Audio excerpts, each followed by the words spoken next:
We shall not only prove beyond all reasonable doubt that many of the official NASA images of lunar exploration are fake, but we shall also examine the motives for the biggest lie put before the world.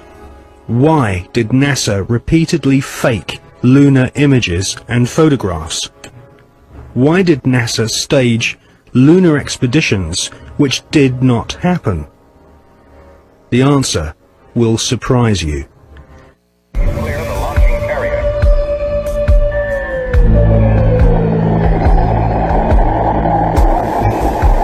NASA spent gigantic sums of money during the 1960s, but most of it was spent on the ground, not in space. Huge American corporations, many of which were manufacturing hardware for the military, made gigantic profits designing space vehicles and, more importantly, life-sized models of spaceships, and even huge stage sets resembling the lunar surface. Someone in NASA had realized that after taking billions of dollars from the American people, if they couldn't make it to the moon, they would fake it to the moon. Obviously, if you're going to somewhere that nobody has been before, you need to have a simulator which recreates that environment as closely as you can. If you're going to the moon, you recreate the surface of the moon. And here we see a section of the lunar surface created. It's about 30 foot high, 30 foot long, 35 foot long. Scale is given by the two people standing in front of it. There were plenty of simulation exercises, but the point is, and should be taken into account in virtually everything that is discussed with the Apollo program, 400,000 people may have worked on the program in total, but none of them had a need to know more than his own job required. The people who were making the rockets didn't know what the people who were making the spacesuits were doing, because they had no need to know about that. Their job was to make the best models and the best simulation of the lunar surface that they could. And if we come up to this picture here, we see the three scales on which these models were built. We have here the whole moon as one unit. It stands about 20 foot high. We have here behind it a section of the surface of the moon. You'll notice it's curved. And here we have a more detailed section of the lunar surface. The images, which we are told show a camera pointing out the window of the lunar module as it's coming into land on the moon, could well have been filmed previously using these large-scale models. That's right. It could well be that what we are looking at are films of realistic models. We have no means of knowing if they were actually taken on the lunar surface, or whether what we're watching is part of the simulation exercise and the training exercise. And you'll notice here on these models there is a camera track. A camera starting at this end, coming down here, would approach the moon, or appear to approach the moon, and become ever closer towards it.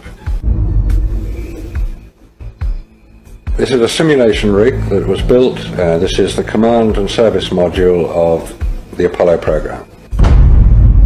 And you'll notice that the window here looks out onto a block here, and there's another one here. They're curved. These are the screens onto which the lunar surface was projected as the craft made a simulated approach towards the lunar surface. Is what we're seeing a mixture of fact and fiction? It is fact, it is fiction. It's mixed together. It's hard to separate them until you examine it closely.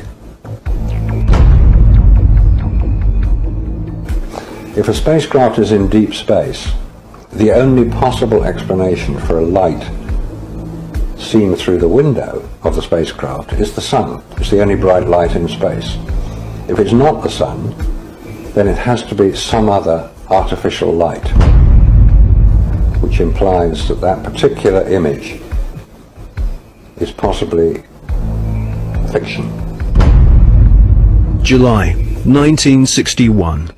NASA was soon being criticized for the flimsy construction of their hardware. The first orbital did not even have windows in them for the astronauts to look out of. One of the most vocal critics was one of NASA's most respected astronauts, an all-American hero named Virgil Gus Grissom, who almost drowned when recovery helicopters were unable to lift his space capsule from the sea. After a successful journey into space, Gus Grissom almost died through NASA's bad planning. Or was this an early attempt to silence Gus Grissom?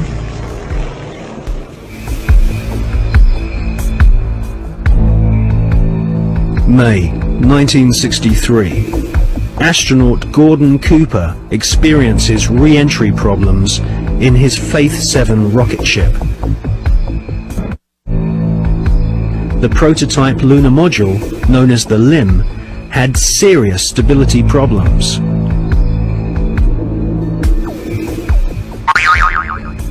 At this stage, there was no guarantee that even if NASA managed to get a spaceship orbiting the moon, they could land safely without killing the crew.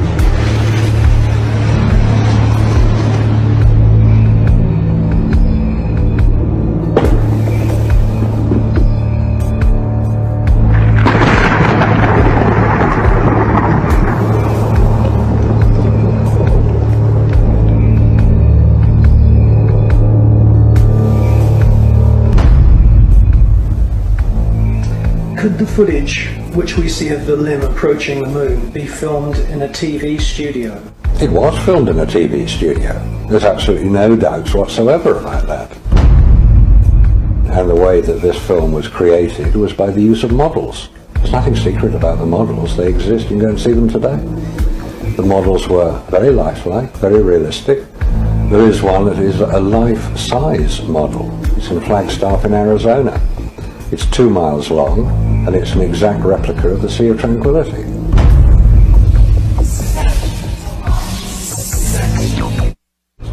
The photographs were used to create from those images the replica of the Sea of Tranquility, so that if it was flown over in a helicopter, it would appear as if it was a spacecraft approaching a similar area to land. So yes, all the scenes of the lunar surface were filmed on Earth.